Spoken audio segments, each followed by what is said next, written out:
Сите различно се справуваат со коронавирусот, со COVID-19 на европското подрачје.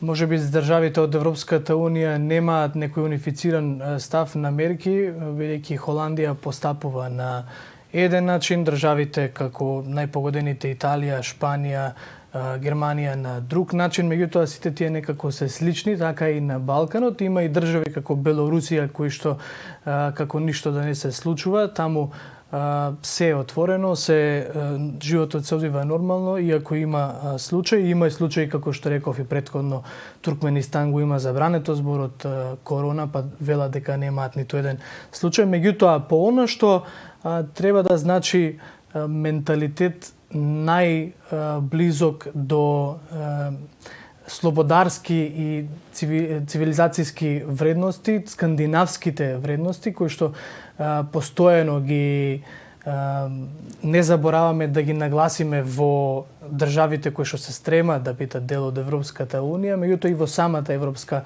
Унија, кога Норвешка и Шведска се даваат за пример.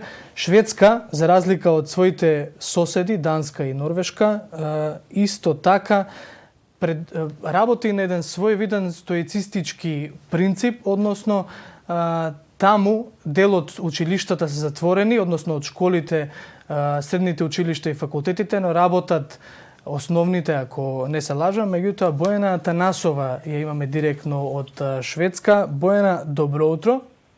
Добро утро.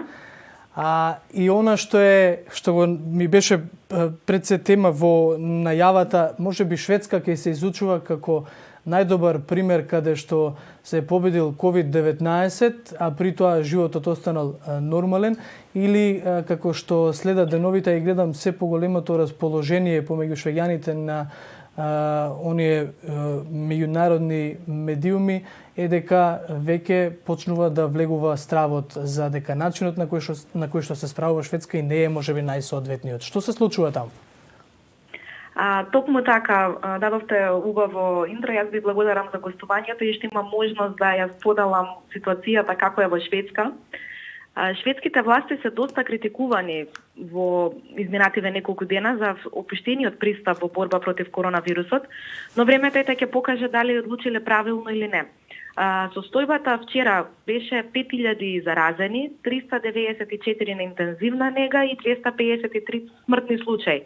Ова го зборувам на популација од 10 милиони жители, што можеби не изгледа како огромна бројка, но мора да се има на ум дека може да има многу повеќе заразени, но ете Шведска се одлучи да не ги тестира сите луѓе масовно како што се препораките на Светска здравствена организација, туку до тестирање се доаѓа навистина многу тешко, само со сериозни симптоми, ако има потреба од хоспитализација на пациентите.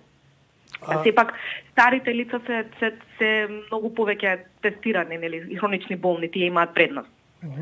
Работат, социјалниот живот не е запрен. Работат баровите, работат рестораните, работат некаде како што прочитав, работат и кината, ако не се лажам, и освен некоја забрана мерка на лица собрани не повеќе од 50-тина. 50, да. На што се должи ваквото размислување на шведските власти? Дали, бидејќи оставено е своевидно на менталитетот на самите граѓани, каде што и премиерот на Шведска во неговите апели повикуваше оние кои што се заразени да останат дома. Очигледно има некаква доверба на релација граѓаните, владата кон граѓаните и граѓаните кон владата, меѓутоа сега тоа како да е малку разнишено ако се погледнат бројките, ако се гледа што се случува во светот.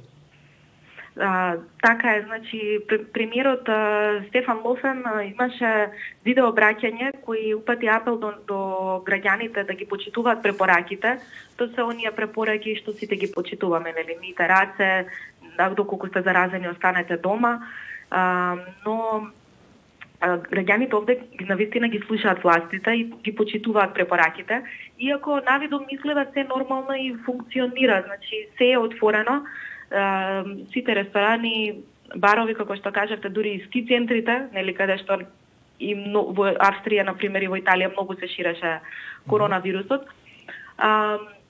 според Financial Times, јас што го читав, е ова еден огромен експеримент кој го прави Шведска, дури го додава дотаму да го нарекуваат и руски рулет играње со животот на граѓаните. Но од друга страна пак шведските власти велат дека не може да преземат драконски мерки за да имаат ограничено влијание врз епидемијата, затоа што па тоа ќе ги нокаутира функциите на општеството. Па така оваа земја се одлучи за градење на колективен имунитет. Тоа значи дека старите хронични болни лица треба да останат дома и оние кои се заразени нормално, но младите и здрави лица треба да продолжат секојдневно функционирање во општеството со нивните секојдневни обврски. Па дури ако се заразат, можат лесно да ја поминат оваа болест. Понатаму се покажа дека смртноста од коронавирусот е најголема кај старите лица и кај хронични болни. Па они сметаат дека ако се затворат училиштата и децата останат дома, голем дел од медицинскиот персонал ќе остане дома и ќе нема кој да ги лекува токму оние на кои ми е потребна најголема помош. А децата, например, многу лесно ги поминуваат симптомите, затоа се одлучија да не ги затвараат училиштата. А какво е расположението помеѓу токму медицинскиот персонал, помеѓу експертите кои што говорат за здравството, при тоа она што го изнесуваат во шведските медиуми? Се прави ли еден друг притисок од она што претходно можеби беше мерки, како што рековте самата? Да, младите се оние кои што морат да продолжат да го движат општеството, морат да продолжат со работа, меѓутоа сега има ли некакво менување на тие планови? Притисокот е голем од јавноста и постојано социјалните медиуми се оние кои ги следиме и гледаме колку и самите граѓани се загрижени, но тука едноставно властите не следат она што вели јавноста, него тука зборуваат експертите. Па така Институтот за јавно здравје го има секогаш последниот збор и се следат нивните препораки. Малтене секојдневно има пресконференции и од страна на Институтот за јавно здравје и од Министерството за здравство и социјална работа, и се што они ќе препорачаат, граѓаните го почитуваат и го слушаат. Мораме да имаме на ум дека сепак Шведска е една земја која го има оној индивидуалистички пристап. Повеќе од 50% од жителите се живеат сами, па така нив социјалното дистанцирање едноставно им е во културата. Значи, оние собирања, дружења ги нема толку многу. Можеби и затоа Шведска се одлучи нови пристап, затоа што знае дека нема голема опасност ако сепак се одлучат на пристап градење колективен имунитет.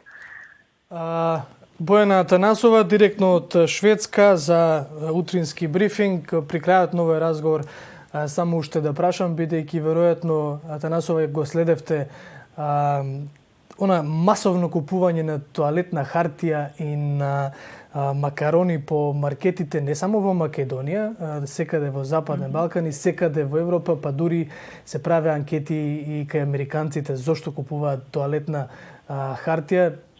Одговорите беа малку и нелогични, односно можеби сосема нелогични, ги гледам другите дека го прават тоа, па затоа и јас. Ако сите се повикуваме на тој шведскиот менталитет, на тој скандинавскиот менталитет, како реагираат граѓаните во Шведска? Се купуваше ли и се купували на исти начин таа света тоалетна хартија, тие свети макарони?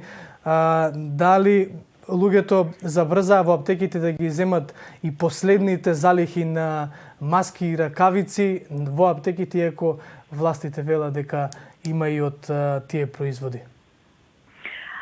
Искрено, страф и паника не се шири помеѓу населението во Шведска, а маркетите се полни, не недостига ништо, нема масовно купување и чување на залихи. Пак ќе кажам, граѓаните веруваат на препораките кои ги кажува власта и едноставно знаат дека нема да се случи да исчезне светата тоалетна хартија и макароните од полиците во маркетите. Така да паника нема, масовно купување нема. Затоа што стравот и паниката според мене се полоши од самиот вирус, па дури она, сега во Македонија луѓето се дома и тоа веќе трае, но и седењето дома исто така може да е лошо за менталното здравје. Така да излезете малку надвор, земете воздух и не купувајте панично, затоа што и тука не се купува панично, има доволно се за сите.